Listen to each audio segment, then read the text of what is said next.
Hi hello welcome to my YouTube channel Snuja's daily dazzle. എല്ലാവർക്കും ഒരു ശുഭദിനം ആശംസിക്കുന്നു. കാരണം ഇത് മോർണിംഗ് ആണ്. ഇന്ന് എനിക്ക് ഞാൻ പഠിച്ച ഒരു സ്ഥലത്ത് വരെ പോകണം. കാരണം അതെന്താണെന്ന് ഞാൻ അവിടെ പോയിട്ട് പറഞ്ഞു തരാം. സോ ആ ഒരു വ്ളോഗിലേക്ക് welcome to my studied college vlog. So അവിടേക്ക് പോകുന്നു. അവിടെ പോയിട്ട് അവിടെ എന്തിനാണ് പോകുന്നതെന്നുള്ള കാര്യം ഞാൻ പറയാം. Stay tune. അപ്പോൾ നമുക്ക് പോകാം. ഈ ഷടകത്തിലാണ് നമ്മൾ പോകുന്നത്. അപ്പോൾ പെട്ടെന്ന് എത്താം. ഞാൻ പഠിച്ച കോളേജും കാര്യങ്ങളൊക്കെ കാണിച്ചു തരാം. അങ്ങനെ നമ്മുടെ പഴയ കോളേജിലെത്തി. കോളേജ് കാണുമ്പോഴേ അറിയാം എവിടെയാണ് ഈ സംഭവം എന്നുള്ളത്. ഈ കോളേജ് അറിയാമെന്നുള്ളവർ കമൻറ്റ് ചെയ്യുക. അത്ര ബുജീസിന് മാത്രം മെറിറ്റ് ലിസ്റ്റ് കിട്ടുന്നൊരു കോളേജാണ്. സോ ഞാൻ എൻ്റെ പോസ്റ്റ് ഗ്രാജുവേഷൻ ചെയ്തത് ഇവിടെ.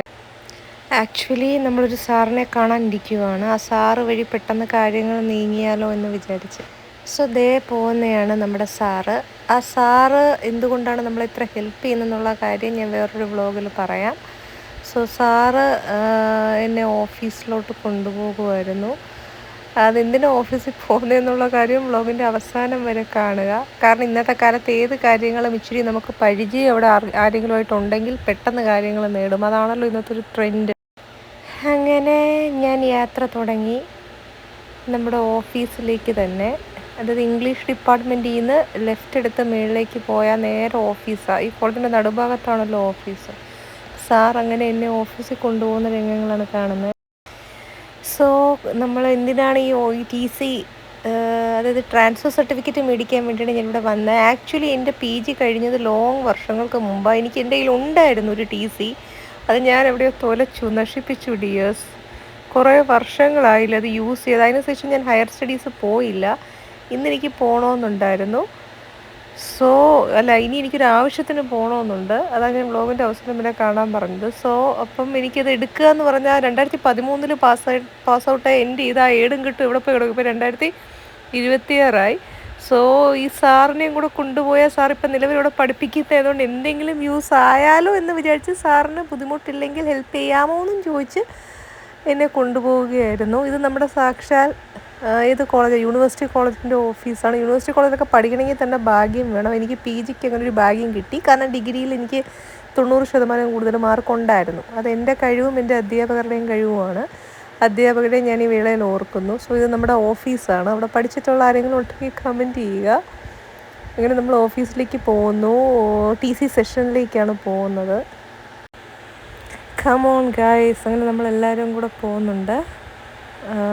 പിന്നെ അതിനകത്ത് കയറി ഇനി ബാക്കി അവിടെ അവർ പറയുന്നത് നമുക്ക് ശ്രദ്ധിക്കാം. നല്ല തിരക്കായിരുന്നു. സ്റ്റുഡൻസിൻ്റെ ഫീസ് അടയ്ക്കാനോ അങ്ങനെ എന്തോ. അതിൻ്റെ അപ്പുറത്തിരിക്കുന്ന ആ സാർ അല്ലെങ്കിൽ ആ ചേട്ടനാണ് നമുക്ക് TC ശരിയാക്കി തരേണ്ട ആൾ. സോ ഞാൻ കാണിച്ചു തരാം. ആ നിൽക്കുന്ന സ്റ്റുഡൻറ്റിൻ്റെ അപ്പുറത്ത് പുള്ളി പറയുന്നത് ഞാൻ ഓഡിയോ എക്സ്ട്രാക്ട് ചെയ്യുന്നു.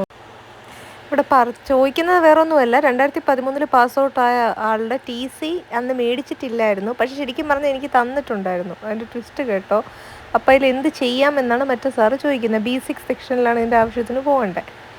അപ്പോൾ ആ ചേട്ടൻ ആദ്യം പറഞ്ഞു, ആ അപ്പുറത്തിരിക്കുന്ന B6 സെക്ഷൻ എഴുതി വെച്ചിരിക്കുന്ന തരേണ്ട ചേട്ടൻ ആദ്യം പറഞ്ഞു, ഇങ്ങനെ നമ്മുടെ HOD എടുത്ത് പോയാലേ, ഞാൻ പഠിച്ച ഡിപ്പാർട്ട്മെൻറ്റ് സുവോളജിയാണ്, അവിടെ പോയാലേ നടക്കൂ. പക്ഷേ അതിൻ്റെ ട്വിസ്റ്റ് ഇതാണ് ഡിയേഴ്സ്. കുറേ വർഷങ്ങൾക്ക് മുമ്പ് എന്നെ പഠിപ്പിച്ചവരൊക്കെ റിട്ടയർ ആയിട്ടുണ്ടാവും. സോ അങ്ങനെ TC തന്നിട്ടില്ല എന്ന് വിചാരിച്ചിട്ടാണ് ഞാൻ പോയത്. കാരണം പണ്ട് പാണ്ഡവൻ്റെ കാലത്തുള്ള കഥയല്ല. അപ്പോൾ ഇതിൽ എന്ത് ചെയ്യാന്ന് പറഞ്ഞപ്പോൾ അദ്ദേഹം ഇങ്ങനെ പറഞ്ഞു തന്നു, സുവോളജി ഡിപ്പാർട്ട്മെൻറ്റിൽ പോയി HODയെ കണ്ട് അവരവിടെ നേടും കെട്ടും എടുത്ത് നോക്കിയാലേ പറ്റത്തുള്ളൂ എന്ന് പറഞ്ഞ്. അപ്പം പിന്നെ ഇപ്പം ഒന്നും നടക്കില്ലല്ലോ. ഈ സാറ് വന്ന് ചോദിച്ചാൽ ചീറ്റിപ്പോയി. അതിനുശേഷം ഞാൻ എന്ത് ചെയ്തു, ഞാൻ നേരെ സുവോളജി ഡിപ്പാർട്ട്മെൻറ്റിലേക്ക് വിട്ടു. അത് ഞാൻ കാണിച്ചു തരാം. സോ ആ കാര്യങ്ങളാണ് ഇവിടെ ചോദിച്ചുകൊണ്ടിരിക്കുന്നത്. ആദ്യം ആ സാറ് അപ്പുറത്ത് കലണ്ടറിൽ അവിടെ ഇരിക്കുന്ന സാറ് ഇച്ചിരി വെയിറ്റൊക്കെ ഇട്ടതുപോലെ തോന്നി. പക്ഷെ കാര്യങ്ങൾ മാന്യമായിട്ട് പറഞ്ഞു തന്നു. പക്ഷെ ആളൊരു പാവമാണ് കേട്ടോ. നമ്മളെ ഇട്ടൊന്ന് അങ്ങോട്ട് പോകാൻ പറഞ്ഞെങ്കിലും ഒരു ഐഡിയ തന്നെങ്കിലും നേരെ നമ്മളെല്ലാവരും കൂടെ അങ്ങോട്ട് പോയി. ഇനി അടുത്ത കഥ ശ്രദ്ധിക്കുക. ഇതിലൊന്നാമത്തെ ടാസ്ക്, ആ ചേട്ടൻ കുറച്ച് വർക്ക് അവിടെ ഇവിടെ ഫീസിക്കലി TC നോർമലി ഇന്ന് പഠിച്ചിട്ട് നാളെ മേടിക്കാൻ വരുന്നുണ്ടല്ലോ. മീൻസ് പഠിത്തം കഴിഞ്ഞിട്ട് നോർമൽ രീതിയിൽ. അപ്പം അങ്ങനെയുള്ള ആൾക്കാരെ പോലുള്ളവർ മേടിക്കാൻ വന്നതിൻ്റെ കാര്യങ്ങൾ നോക്കണം. ഒപ്പം എന്നെ പോലത്തെ വർഷങ്ങൾക്ക് മുമ്പുള്ള കാര്യം സോ ആ സാറിന് എന്തോ ക്ലാസ് ഉണ്ട്, ഫസ്റ്റ് അവറും ക്ലാസ് കഴിഞ്ഞാണ് നമ്മൾ ഹെൽപ്പ് ചെയ്യാൻ ഓടി വന്നെന്ന് പറഞ്ഞ് പോയി. അങ്ങനെ ഓഫീസിൻ്റെ പുറത്തേക്ക് വരുന്ന രംഗങ്ങൾ. എൻ്റെ കോളേജ് ആയതുകൊണ്ട് പറയുന്നില്ല മക്കളെ, ഇപ്പോഴും ആ കോളേജ് തല്ലിപ്പൊളി പിള്ളേരടങ്ങിയത് തന്നെ. എന്ത് ഫ്രീഡം എൻ്റെ കോളേജിൽ. അത് NSSO വിമൻസോ എങ്ങാനും പോകണം, പട്ടാള ചിട്ടയാണ്. പക്ഷേ എനിക്കിവിടെ ഡിഗ്രി പഠിക്കാൻ പറ്റിയില്ല, എന്നെ ചേർത്തില്ല വീട്ടിലിരുന്നുള്ള സങ്കടം. അതായത് നമ്മുടെ ഡിപ്പാർട്ട്മെൻറ്റ് ഓഫ് സുവോളജി പെയിൻ്റൊക്കെ അടിച്ചു. പിന്നെ സ്റ്റാഫ് റൂം ഇച്ചിരി മാറിയിട്ടുണ്ട്, താഴത്തെ സാറന്മാരിരിക്കുന്നത്, ബാക്കിയെല്ലാം സെയിം തന്നെ. പിന്നെ ആൾക്കാരും മാറിയിട്ടുണ്ട്, കുറേ സാറന്മാർ വയസ്സായി റിട്ടയർ ആയി.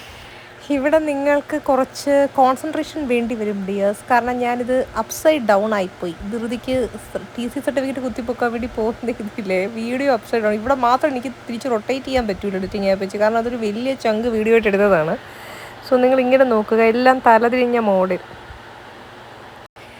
ഒരു വെറൈറ്റി ആയിക്കോട്ടെ ഡിയേഴ്സ്. അപ്പോൾ താഴത്തെ സ്റ്റാഫ് റൂമിൽ പോയപ്പോൾ ഡിപ്പാർട്ട്മെൻറ്റ് ഓഫ് സുവോളജിക്കകത്ത് ആ സാറിനെ ഞാൻ കണ്ട പരിചയമില്ല, പുതിയൊരു സാറാണ്. പക്ഷേ സാറടുത്ത് ചോദിച്ചു, സാറേ ഇങ്ങനെ ഒരു പ്രശ്നമുണ്ട്, അഡ്മിഷൻ നമ്പർ ഇവിടെ നിർത്തണം. കാരണം ആ ചേട്ടൻ ഓഫീസിൽ പറഞ്ഞ ഒരു കണ്ടീഷൻ, നമ്മുടെ ഒരു ID കാർഡോ മറ്റോ സൂക്ഷിച്ച് വെച്ചിട്ടുണ്ടെങ്കിൽ പണ്ട് പഠിച്ചത്, ആ അഡ്മിഷൻ നമ്പർ വെച്ചിട്ട് അവർ പെട്ടെന്ന് എഴുതി തരാമെന്ന് പറഞ്ഞു. TC ഇഷ്യൂ ചെയ്തിട്ടില്ലെങ്കിൽ, ഇഷ്യൂ ചെയ്തിട്ടുണ്ടെങ്കിൽ ഡ്യൂപ്ലിക്കേറ്റ് എടുക്കാനേ പറ്റൂ. അപ്പോൾ ഇപ്പോൾ സംഭവം ജസ്റ്റ് വ്ളോഗിൻ്റെ അവസാനം കേൾക്കുക, അഡ്മിഷൻ നമ്പർ എൻ്റെ കയ്യിലില്ല. അപ്പോൾ ഈ പുതിയ സാറന്മാരൊന്നും അത് നമുക്ക് വേണ്ടി മെനക്കെട്ട് എടുക്കില്ല, കാരണം അവരുടെ ഡ്യൂട്ടി അതല്ലല്ലോ. അവർ പറയും ക്ലർക്കിൻ്റെ അടുത്ത് പോകാം, ക്ലർക്ക് പറയും സുവോളജിയിലല്ലേ പഠിച്ചത്, അവരെടുത്ത് തരുമെന്ന് പറയും. പിന്നെ നമ്മൾ എന്തോ ചെയ്യും?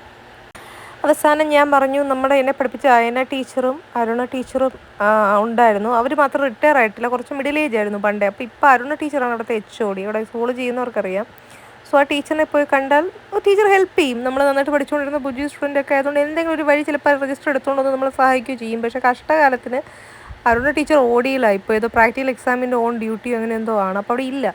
പിന്നെ നാളെ പോകണമെന്ന് പറഞ്ഞ് എന്നെ നമ്മളിങ്ങനെ നിന്നു. അപ്പം എനിക്ക് ആ പരിചയമുള്ള അതിനെ ടീച്ചറിനെ പോയി കാണാമെന്ന് വിചാരിച്ചു. ഞാൻ അങ്ങോട്ട് പോയി. ഇനി ഈ സാറിന് ശേഷം ഞാൻ അങ്ങോട്ടാണ് പോകുന്നത്. ഈ സാറ് പുതുതായിട്ട് ജോയിൻ ചെയ്ത്, എന്നെ ഈ സാർ പഠിപ്പിച്ചിട്ടില്ല സത്യം പറഞ്ഞാൽ, ഒരു 3-4 വർഷത്തിന് ഇപ്പുറത്ത് ജോയിൻ ചെയ്തതാണ്. ഒരു സാറ് കഥ കേട്ടിട്ട് അരുണ ടീച്ചറിൻ്റെ നമ്പർ തന്നു. എൻ്റെ അരുണ ടീച്ചറിൻ്റെ നമ്പർ മിസ്സായി പോയി. 13-14 വർഷമായില്ലേ പഠിച്ചിട്ട്. സോ അങ്ങനെ ഈ സാറ് മേളിലൊക്കെ പറഞ്ഞു വിടാം, കാരണം നമ്മൾ ഒരു പ്രശ്നം വരുമ്പോൾ ഡിസ്കസ് ചെയ്യുമ്പോഴാണല്ലോ പലർക്കും പല സൊല്യൂഷൻ തരുന്നത്. അങ്ങനെ ചെയ്തുകൊണ്ടിരിക്കുന്ന സന്ദർഭങ്ങളാണ് ഈ കണ്ടുകൊണ്ടിരിക്കുന്നത്. അതിന് ശേഷം നേരെ നമ്മൾ മേളിലേക്ക് പോയി. അങ്ങനെ ടീച്ചർ ഇരിക്കുന്ന സ്റ്റാഫ് റൂം മേളിലാണ്.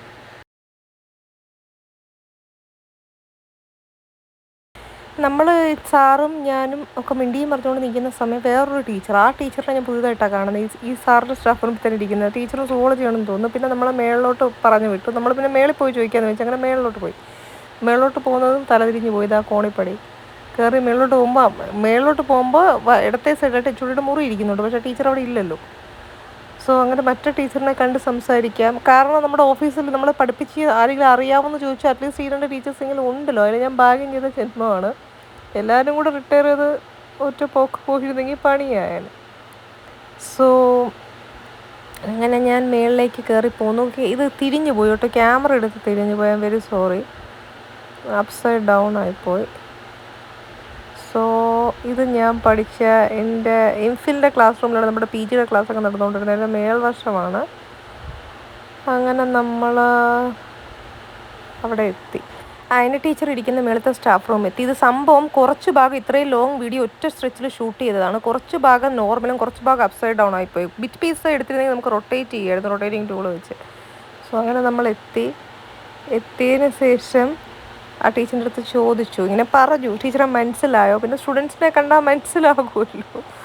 അപ്പോൾ ഇങ്ങനെയാണ് സംഭവം, ഇതിനെന്ത് ചെയ്യാൻ പറ്റും? അപ്പോൾ ടീച്ചർ എടുത്ത വഴിക്ക് ചോദിച്ചു, അന്ന് എന്തോന്നാണ് TC മേടിക്കാത്തത്? പക്ഷെ സത്യം പറഞ്ഞാൽ നമ്മൾ TC നോർമലി മേടിക്കുന്നതല്ലേ ഒരു കോഴ്സ് കഴിയുമ്പോൾ, എന്താ മേടിക്കാത്തതെന്ന് ചോദിച്ചു. അപ്പം ഞാൻ പറഞ്ഞു, അത് കഴിഞ്ഞ് പെട്ടെന്ന് ഹയർ സ്റ്റഡീസ് ചെയ്യണമെന്നൊരു താല്പര്യം ഇല്ലായിരുന്നു. പിന്നെ കലാപരമായി ഡാൻസ് അങ്ങനത്തെ ഒക്കെ ഇതിൽ കുറേ നാൾ അങ്ങനെ ആയിരുന്നല്ലോ അതിൻ്റെ ക്ലാസ്സസും കാര്യങ്ങളും. അപ്പോൾ അതുകൊണ്ട് അതിലേക്ക് അങ്ങനെ ചിന്തിച്ചില്ല എന്നുള്ള രീതിയിൽ. കാരണം നമ്മൾ ഡാൻസ് ക്ലാസ്സസ് ഒരു നല്ലൊരു ഗുരുവിൻ്റെ കീഴിൽ പഠിക്കുമ്പോൾ നമുക്ക് TCയുടെ ആവശ്യമില്ല. പക്ഷേ നമ്മൾ ഒരു കോഴ്സായിട്ട് പിൽക്കാലത്ത് ചെയ്യുന്നു, കുറച്ച് അടവുകളൊക്കെ സ്കിൽസ് പഠിച്ചതിന് ശേഷം നമുക്കൊരു സർട്ടിഫിക്കറ്റ് വേണം, നമുക്കതിലൊരു പാഷനാക്കി എടുക്കണമെന്ന് തോന്നുമ്പോഴല്ലേ, അതിന് ഏജൊരു ലിമിറ്റ് അല്ല കറസ്പോണ്ടൻസി, അപ്പോഴല്ലേ നമ്മൾ ചിന്തിക്കൂ TCയെ പറ്റി. പിന്നെ നമ്മൾ ടീച്ചറിനെ കണ്ട ഉത്സാഹത്തിൽ പഴയ കാര്യങ്ങൾ, പഴയ സാറന്മാരുടെയൊക്കെ മധുര സ്മരണകളായി ഇവർക്ക്. ആ സാർ ഇപ്പോൾ ഉണ്ടോ, മീൻസ് റിട്ടയർ ആയോ, സർവീസിലുണ്ടോ, അങ്ങനെയൊക്കെ ഉള്ള രീതിയിൽ കുറേ ചോദിച്ച്. ടീച്ചറും പറഞ്ഞത് അരുണ ടീച്ചറിൻ്റെ നമ്പർ തരുന്നതിനെക്കാട്ടി ആ ടീച്ചറിനെ കണ്ടാലല്ലേ എന്നെ മനസ്സിലാവും. കാരണം ഞാൻ കുറേ വർഷം മുമ്പ് പാസ് ഔട്ട് ആയ ഒരു സ്റ്റുഡൻ്റ് ആയതുകൊണ്ട്. സോ കാരണം എത്ര പിള്ളേർ ഇവർ പഠിപ്പിക്കുന്ന ഓരോ ബാച്ചിൽ നെയിമിൽ മാത്രം സ്പെഷ്യാലിറ്റി കാണും, പക്ഷേ എന്നാലും കണ്ടാൽ മനസ്സിലാവും, അത് വേറെ കാര്യം. അപ്പോൾ നാളെ വന്ന് ടീച്ചറെ കാണാം, ടീച്ചർ പ്രാക്ടിക്കൽ എക്സാമിൻ്റെ ഡ്യൂട്ടിയുടെ ശല്യം ചെയ്യേണ്ട, കാണാമെന്ന് പറഞ്ഞ് പോകുമ്പോൾ താഴെ ചെന്ന് മറ്റേ ആദ്യം കണ്ട സാറുണ്ടല്ലോ താഴെ ഇരുന്നത്, ആ സാറിൻ്റെ കയ്യിൽ നിന്ന് നമ്മൾ നമ്പർ മേടിച്ചിട്ട് ഒരു കോഫി അടിക്കാൻ കയറി എൻ്റെ പൂർവ്വകാല ക്യാൻറ്റീനിലതിനകത്തുള്ള. ആ സമയം അവിടെ ഇരുന്ന് വിളിച്ചപ്പോൾ പിന്നെ ഞാൻ കട്ട് ചെയ്ത്, വേണ്ട മേഡം പ്രാക്ടിക്കൽ എക്സാമിൻ്റെ ഡ്യൂട്ടിയിലാണ്, അപ്പോൾ നമ്മൾ വിളിക്കുന്നത് ശരിയല്ല ഒരു എക്സാം ഹോളിൽ നിൽക്കുമ്പോൾ. അങ്ങനെ കട്ട് ചെയ്ത് വെച്ചിട്ട് ടീച്ചറും എന്നെ വിളിച്ചിട്ടുണ്ടായിരുന്നു, പക്ഷേ ഞാൻ പിന്നെ തിരിച്ച് വിളിച്ചില്ല. അതെന്തുകൊണ്ടാണ് വിളിക്കാത്തതെന്നുള്ള കാര്യം ഞങ്ങൾ രണ്ടുപേരും കോൾ എടുക്കാൻ പറ്റാത്ത അവസ്ഥയിലാണ് എപ്പോഴും. ഞാൻ ടീച്ചറിനെ വിളിച്ചപ്പോൾ ടീച്ചർ ഹെൽഡപ്പായിരുന്നു, ടീച്ചർ എന്നെ വിളിച്ചപ്പോൾ ഞാൻ ഡ്രൈവിങ്ങിലായിരുന്നു. അതെന്തുകൊണ്ട് വിളിച്ചില്ല എന്നുള്ള കാര്യങ്ങളൊക്കെ ഞാൻ ബ്ലോഗിൻ്റെ അവസാനം വരെ കാണുക, ഞാൻ പറഞ്ഞുതരാം. അതിനുശേഷം ടീച്ചറിൻ്റെ അടുത്ത് ഞാൻ ടാറ്റ ബൈബൈയൊക്കെ പറഞ്ഞിട്ട് തിരിച്ച് വരാന്തയിൽ ഇറങ്ങി. അത് പക്ഷേ നേരെയാണ് ക്യാമറ ഇരുന്നേന്ന് തോന്നുന്നു, കാരണം ഞാൻ ഈ ക്യാമറ കയ്യിൽ വെച്ചിട്ട് ഇത് ഓണായിരുന്നു. സോ ഇത് ഓട്ടോമാറ്റിക്കലി റൊട്ടേറ്റ് ആവും 360 ഡിഗ്രി, അങ്ങനെ അതിൻ്റെ ഒരു പ്രശ്നമാണ് അതിൽ വന്നത്. സോ അടുത്ത വീഡിയോസ് നമുക്ക് ബെറ്റർ ആക്കാം. ഇത് ഞാൻ ശ്രദ്ധിച്ചില്ല, അതിൻ്റെ ഒരു പ്രശ്നമാണ് വന്നത് ഷൂട്ട് ചെയ്തിരുന്ന സമയമൊക്കെ. പഠിച്ചിരുന്ന കോളേജിൽ ഇച്ചിരി മാന്യമായി പോകാം, ഒരു കാര്യം സർട്ടിഫിക്കറ്റ് കിട്ടാനല്ലോ, സോ അതുകൊണ്ടാണ് ഇങ്ങനെ ടിപ്പ് ടോപ്പ് ഡ്രസ്സിൽ പോയത്. അങ്ങനെ അതിന് ടീച്ചറിനെ കണ്ടിട്ട് താഴെ ഇറങ്ങുന്നപ്പോൾ എപ്പോഴും ആലോചിക്കുക ടീച്ചേഴ്സുമായിട്ട് നല്ലൊരു റിലേഷൻഷിപ്പ് വയ്ക്കുക അത്യാവശ്യത്തിന്. പക്ഷെ നല്ലൊരു രസമായിരുന്നു നമ്മുടെ പൂർവ്വകാല കോളേജ്, കുറേ വർഷങ്ങൾക്ക് പഠിച്ച് അവിടെ പോയി ഒരു ബോണ്ടയും കോഫിയും കുടിക്കാൻ പറ്റിയ ക്യാൻറ്റീൻ, അതൊക്കെ ഒരു വലിയ പ്രിവിലേജ്. വീണ്ടും തിരിച്ചു വന്ന ആ ക്ലർക്ക് ചേട്ടൻ്റെ അടുത്ത് നമ്മൾ പറഞ്ഞപ്പോൾ രജിസ്റ്റർ എടുത്തു തന്നു, ഇത് അതിൻ്റെ പേരും ഡീറ്റെയിൽസും ഉള്ളത് ഞാൻ തന്നെ കണ്ടുപിടിച്ചെടുത്തു, പുള്ളിക്ക് സമയമില്ലായിരുന്നു, എൻ്റെ ആവശ്യമാണല്ലോ ഈ രജിസ്റ്ററിനകത്തായിരുന്നു ഉണ്ടായിരുന്നത്. അങ്ങനെ എനിക്ക് അഡ്മിഷൻ നമ്പർ കിട്ടി. പക്ഷേ അപ്പോഴാണ് ലഡ്ഡു പൊട്ടിയത്. TC ഓൾറെഡി എനിക്ക് തന്നിട്ടുണ്ടായിരുന്നു, ഞാൻ എവിടെയോ തൊലച്ചതാണെന്നുള്ളത്. അതിനുശേഷം ഞാൻ നമ്മുടെ സ്റ്റാമ്പ് പേപ്പർ മേടിക്കാൻ വന്നു, കാരണം നോട്ടറൈസ് ചെയ്താലല്ലേ ഡ്യൂപ്ലിക്കേറ്റ് TC എടുക്കാൻ പറ്റും. അതിനെപ്പറ്റിയുള്ള ഡീറ്റെയിൽസ് ഞാൻ അടുത്ത വ്ളോഗിൽ പറയാം. നമ്മുടെ കോടതി സമുച്ചയത്തിനകത്ത് പോകണം, അവിടെ അന്യായ ക്യൂ ആയിരുന്നു, നിങ്ങൾക്ക് കാണാമല്ലോ. അഡ്വക്കേറ്റ്സിന് സ്പെഷ്യൽ പ്രിഫറൻസും. അവസാനം എനിക്ക് സ്റ്റാമ്പ് പേപ്പറും ഇതും കിട്ടി, സ്റ്റാമ്പും കിട്ടി. അങ്ങനെ ഞാനൊരു മേഡത്തിൻ്റെ അടുത്ത് വന്ന് നോട്ടറൈസ് ചെയ്യാൻ വെയിറ്റ് ചെയ്തു 10 മിനിറ്റ്. അതിനുശേഷം എനിക്ക് ആ സംഭവം കിട്ടി, അത് ഞാൻ കാണിച്ചു തരാം. ആക്ച്വലി രഞ്ജിനി മേഡം എന്നൊരു അഡ്വക്കേറ്റിൻ്റെ ക്യാബിനിൽ വന്ന് ഞാൻ നോട്ടറൈസ് ചെയ്യാൻ വെയിറ്റ് ചെയ്യുവാണ്, എന്നിട്ട് എനിക്കിത് കിട്ടുകയും ചെയ്തു. സോ അങ്ങനെ എനിക്ക് നോട്ടറൈസ് ചെയ്ത് കിട്ടി. 2 പേപ്പറിലായിട്ടാണ് കിട്ടുന്നത്. ആക്ച്വലി ആ മേഡത്തിന് നോട്ടറൈസിങ് പവർ ഇല്ലായിരുന്നു, മേഡത്തിൻ്റെ സുപ്പീരിയർ ആയിട്ടുള്ള ഒരു സാറിനെ കൊണ്ടാണ് എനിക്ക് ഏൽപ്പിച്ചത്, അഡ്വക്കേറ്റിനെ കൊണ്ടാണ് ചെയ്യിപ്പിച്ചത്. രൂപ ഇച്ചിരി പൊട്ടി, കാരണം നമ്മുടെ ആവശ്യമാണല്ലോ. അതുകൊണ്ട് തന്നെ ഞാൻ പറയുന്നത്, നിങ്ങളൊക്കെ നിങ്ങളുടെ അനിയത്തിമാരൊക്കെ കോളേജ് പാസ് ഔട്ട് ആവുന്നുണ്ട് ഈ ID കാർഡൊക്കെ സൂക്ഷിച്ച് വെക്കുക, കാരണം വർഷങ്ങൾക്ക് ശേഷം നമുക്ക് ഇതുപോലൊരു പണി വരാതിരിക്കാൻ ശ്രദ്ധിക്കുക. എൻ്റെ കേസിൽ TC ഇഷ്യൂ ചെയ്തിട്ടുണ്ടായിരുന്നു, അത് രജിസ്റ്റർ തുറന്നപ്പോൾ കുത്തിപ്പോക്കിയപ്പോൾ മനസ്സിലായി. പക്ഷേ എൻ്റെ കയ്യിൽ നിന്ന് എങ്ങനെയാണ് മിസ്സായതാണ്, കാരണം നമുക്ക് ആ സമയം യൂസ് ചെയ്യേണ്ടി വന്നില്ല. അത് എവിടെയെങ്കിലും സേഫായിട്ട് കാണും, പക്ഷേ എവിടെയോ മാറി മറിഞ്ഞിരിക്കുന്നു. പക്ഷേ എനിക്കിപ്പോൾ പെട്ടെന്നൊരു ആവശ്യത്തിന്, അടുത്തൊരു എന്തെങ്കിലും ഒരു ആവശ്യത്തിന് എനിക്ക് വേണമെങ്കിൽ ഇപ്പോൾ അത് നോക്കി അത് കിട്ടുന്നവരെ എനിക്ക് പ്രവചിച്ചുകൊണ്ടിരിക്കാൻ പറ്റില്ലല്ലോ. സോ അതുകൊണ്ട് ഞാൻ പെട്ടെന്ന് ഇതിന് പോയി നോട്ടറൈസ് ചെയ്തു, കാര്യം നേടി. പക്ഷേ ഇതിൻ്റെയൊക്കെ പുറകെ പോകുമ്പോൾ ഭയങ്കര അലച്ചില്ല. എസ്പെഷ്യലി നമ്മുടെ വഞ്ചൂർ സമുച്ചയത്തിനകത്ത് പോയാൽ ഒരാൾ കൗണ്ടറിലാണ് ഈ കാര്യങ്ങൾ ചെയ്യുന്നത്. അഡ്വക്കേറ്റ്സിന് വന്നാൽ അവർക്ക് സ്റ്റാമ്പ് പേപ്പറിന് മുൻഗണന കൊടുക്കും, നമുക്കതിലൊന്നും പറയാൻ പറ്റില്ല, അങ്ങോട്ടും ഇങ്ങോട്ടും പറയാം നമ്മുടെ ഫ്രസ്ട്രേഷൻ. സോ ഭയങ്കര മെനക്കേടാണ്. സോ ഉള്ള കാര്യങ്ങൾ ഉള്ള കാലം സൂക്ഷിച്ച് വയ്ക്കുക, അതാണ് ഞാനിന്ന് പഠിച്ച കാര്യം. പിന്നെ ടീച്ചേഴ്സുമായിട്ട് പിന്നെ എനിക്ക് ഒരു കാര്യം പറയാനുള്ളത്, ആ ചേട്ടനോട് ഞാൻ താങ്ക്സ് പറഞ്ഞു. ആ ക്ലർക്ക് ചേട്ടൻ വളരെ നല്ല മനസ്ഥിതിക്ക് ഉടമയായിട്ടുള്ളൊരു വ്യക്തിയാണ് അദ്ദേഹം. കാരണം ഇന്നത്തെ കാലത്ത് ക്ലർക്കുകൾ എപ്പോഴും വെയിറ്റ് ഇട്ട് നിൽക്കും, അവർക്ക് ഒരുപാട് ജോലി തിരക്കുകളുണ്ട്, ഒരുപാട് സ്ട്രെസ് ലൈഫിലൂടെ അവർ പോകുന്നു. അവർ ചിലപ്പം സഹായിക്കാതെ അവർക്കും ഇരിക്കുകയായിരുന്നു, രജിസ്റ്റർ പോലും എടുത്തു തരാതെ. പക്ഷേ അദ്ദേഹത്തിന് മുമ്പിൽ വെച്ച് തന്നെ രജിസ്റ്റർ എടുത്തു തരികയും എനിക്ക് കുറച്ച് ബുദ്ധിമുട്ടിയാണ്, 2-3 രജിസ്റ്റർ തരേണ്ടി വന്നു. ഇത്രയും സ്റ്റുഡൻസ് ഇത്രയും വർഷത്തിൽ അഡ്മിഷൻ എടുക്കുന്നില്ല, എന്നാലും എനിക്ക് അഡ്മിഷൻ നമ്പർ കണ്ടുപിടിക്കാനും പറ്റി. അതിന് നമ്മൾ എത്രയോ മനുഷ്യരെ ഈ ലോകത്ത് നമ്മൾ കണ്ടുമുട്ടുന്നുണ്ട്. ചിലവർ ഭയങ്കര അറോഗൻ്റ് ആയിരിക്കും, സാധനങ്ങളൊന്നും തരൂല. സോ എനിക്ക് മനുഷ്യത്വവും ഒരു ഭാഗ്യവും ദൈവാധീനവും ഉള്ളതുകൊണ്ട് എനിക്ക് എൻ്റെ അഡ്മിഷൻ നമ്പർ പിടിച്ചെടുക്കാൻ പറ്റി. എൻ്റെയും പ്രയത്നമുണ്ട്, അദ്ദേഹം രജിസ്റ്റർ തന്നില്ലായിരുന്നെങ്കിൽ എനിക്ക് ചെയ്യാൻ പറ്റില്ലായിരുന്നു. വേറൊരു ക്ലർക്കാണെങ്കിൽ പറഞ്ഞേനെ. അതാണ് നമ്മൾ ജീവിതത്തിൽ ആർക്കെങ്കിലും നല്ലതുകളൊക്കെ വല്ലപ്പോഴും ഇങ്ങനെ ചെയ്തിട്ടുണ്ടെങ്കിൽ നമുക്കിതുപോലെ നല്ല കാര്യങ്ങൾ ജീവിതത്തിൽ വരും. ചെയ്യാത്തവൻ്റെ കാര്യം ഗോവിന്ദയാണ്.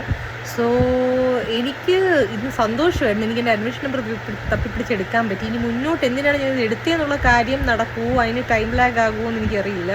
അത് വരും വ്ളോഗുകളിൽ ഞാൻ ഡിസ്കസ് ചെയ്യാം, എന്തിനാണ് ഞാനിപ്പോൾ TC സർട്ടിഫിക്കറ്റ് കുത്തിപ്പോയി വന്നതെന്നുള്ളത്.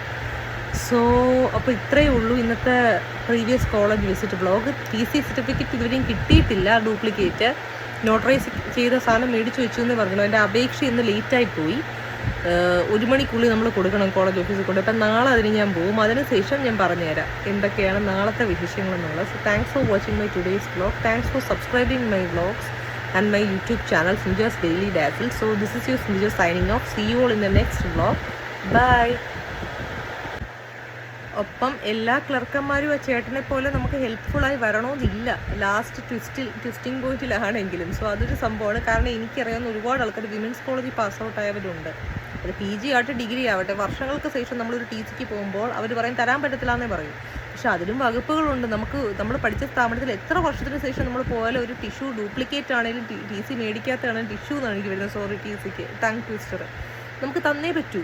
കാരണം ഇല്ലെങ്കിൽ നിങ്ങൾ ചെയ്യേണ്ട കാര്യം നമ്മുടെ വൈസ് ചാൻസലർക്ക് ഒരു കംപ്ലയിൻറ്റ് കൊടുക്കണം. അവർ തന്നില്ല. കാരണം ഒരു കുട്ടിക്ക് അതർ സ്റ്റേറ്റിൽ പോയി എന്തെങ്കിലും കോഴ്സ് കറസ്പോൺസ് ചെയ്യണമെങ്കിലും TC മസ്റ്റാ. അവർ മൈഗ്രേഷൻ പോലും പറയുന്നില്ല, TC ആണ് പറയുന്നത്. അപ്പോൾ ഒരു കുട്ടി ഒരു പ്രിൻസിപ്പളായിരിക്കുമ്പോൾ അവർക്കത് ആ സ്റ്റുഡൻറ്റിന് കൊടുക്കാൻ പറ്റിയില്ലെങ്കിൽ ആ ഫോർമാലിറ്റി രീതിക്ക് തന്നെ അവരെന്ത് പ്രിൻസിപ്പളാണ് അല്ലെങ്കിൽ സ്ഥാപനത്തിൽ ഒരു കുട്ടിയുടെ ഭാവിയെ എഫക്റ്റ് ചെയ്യുന്ന രീതിയിൽ സ്റ്റഡീസ്. സോ അത് നമ്മൾ വെച്ച് പൊറപ്പിക്കാൻ പാടില്ല. അങ്ങനെയുള്ള കാര്യങ്ങൾക്ക് നമുക്കിവിടെ യൂണിവേഴ്സിറ്റി ഓഫീസുണ്ട്. അവിടെ വൈസ് ചാൻസലർക്കെതിരെ ഒരു കംപ്ലയിൻറ്റ് കൊടുക്കുക നിങ്ങൾക്ക് തരുന്നില്ല എന്നുണ്ടെങ്കിൽ. അല്ലാതെ വായും പൂട്ടി ഇരുന്ന് കഴിഞ്ഞാൽ നമ്മുടെ വളർച്ച മുരടിച്ച് പോകും. നമുക്കൊരു സാധനം കിട്ടിയില്ലെങ്കിൽ TC ഉള്ളവർക്ക് കിട്ടാത്തതോ അല്ലെങ്കിൽ ഡ്യൂപ്ലിക്കേറ്റ് ആണല്ലോ. കാരണം നിയമം അതാണ് പറയുന്നത്, നമ്മൾ വാ തുറന്ന് കംപ്ലയിൻറ്റിന് പോവുക.